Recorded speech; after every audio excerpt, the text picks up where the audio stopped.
I took the fall for my sister and spent 2 years in jail, but when I got out, my sister and brother-in-law were worried that I would compete for the property. They joined my parents in trying to kick me out of the house, but they didn't know that inside the prison, I accidentally saved the son of the richest woman in town. To show her gratitude, she gave me $100 million after my release.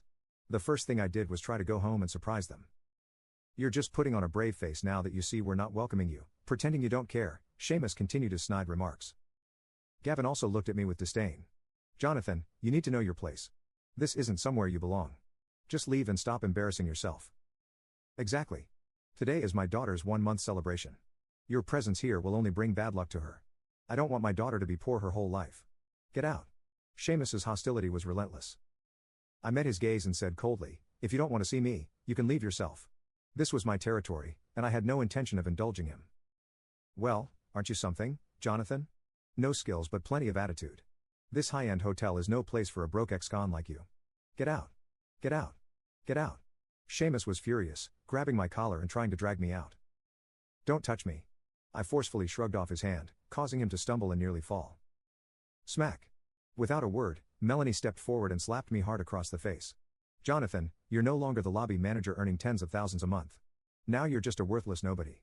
Did you really think we'd put up with you? She then shouted down the hallway, security. Where's security? Hearing this, a group of security guards quickly rushed over. Melanie pointed at me and barked at the security guards, how can you let just anyone in here? Get this beggar man out of here immediately. The head of security approached Melanie and asked politely, ma'am, what is the problem? Melanie pointed at me again. This man is a penniless beggar trying to scrounge a meal here. Get him out. The security chief looked at me and said coldly, sir, please leave. I usually kept a low profile, rarely revealing my status as the hotel owner, even though I lived and dined here. Only the upper management knew who I was. Seeing the head of security try to throw me out so quickly, I fixed him with a stern gaze and said, is this how you handle situations? Don't you know the hotel's policy? We should not judge anyone by their appearance or offend any guest.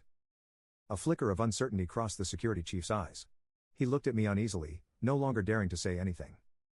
Seamus, seeing this, became anxious. Don't let him fool you. He's just a broke ex-con. Throw him out. Sorry, sir. We don't eject any guests without cause. The security chief firmly refused Seamus's demand this time. What are you security guys doing then? Getting scared off by a few words from him? Gavin shouted at the guards, then turned to me again. Jonathan, don't think you can bluff your way out of this. I know the hotel manager here. One call from me, and you're out. With that, he pulled out his phone and made a call. Mr. Feldman, it's Gavin. I'm busy. The call ended abruptly with a cold response, leaving Gavin standing awkwardly with his phone. I sneered and said calmly, you want to speak to Mr. Feldman? Let me help you. I took out my phone and called, Mr. Feldman, come to private room 777 within 3 minutes. Jonathan, are you out of your mind? You're a broke ex-con. Don't pretend to be someone important here. We know exactly what kind of person you are. Is there any need to put on this act? Gavin sneered at me. The other relatives looked at me like I was a clown, their faces filled with mockery and disgust. Melanie wiped the sweat from her forehead and said in embarrassment, this is so humiliating. How did I raise a son like this? James also looked exasperated. Jonathan, just leave. Stop pretending. You're making a fool of yourself and your family. Exactly.